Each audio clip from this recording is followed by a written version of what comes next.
Thank you, President. My adjournment is to the Minister for Roads and Road Safety. Our youngest of three turned 18 over summer and got his probationary driver's licence, so we're entering the next chapter as parents. But I haven't forgotten about the many parents and young people across the region that would like to see Victoria coming to line with every other state and territory in Australia and lower the probationary driver licence age to 17. It's a different world where he can get to work, sport and training without one of us to drive him around, because we live in a regional area where there is no public transport.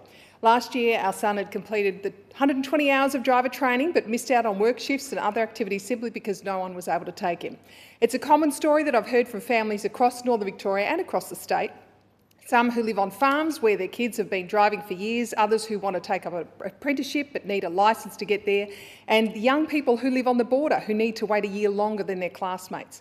This issue was raised with me again last night by a resident of Castlemaine who supports the idea of separating the driver licence age from the legal drinking age as a wise decision that helps young people develop good driving habits.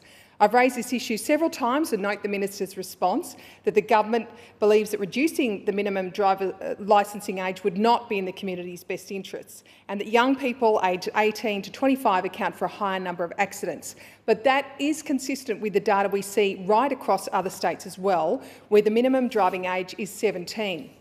Driver maturity and sufficient on-road experience is important, but in Victoria you need to do more training to become a barista than you need to get your driver's licence. And I encourage the Minister to consider the driver training incentives in other states like New South Wales and the St John Driver First Aid Program in the ACT. As a parent of three kids who all now are on P plates and someone whose family knows the pain of losing a loved one on the road, I'm aware of the risks and the responsibility we all have at any age to drive safely every time we get behind a wheel.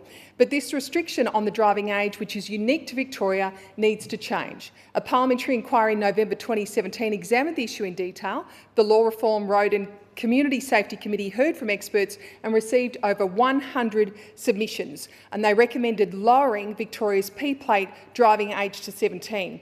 It's also worth noting that in Victoria you can get a full marine licence at 16 years of age and you can get a private pilot licence at age 17.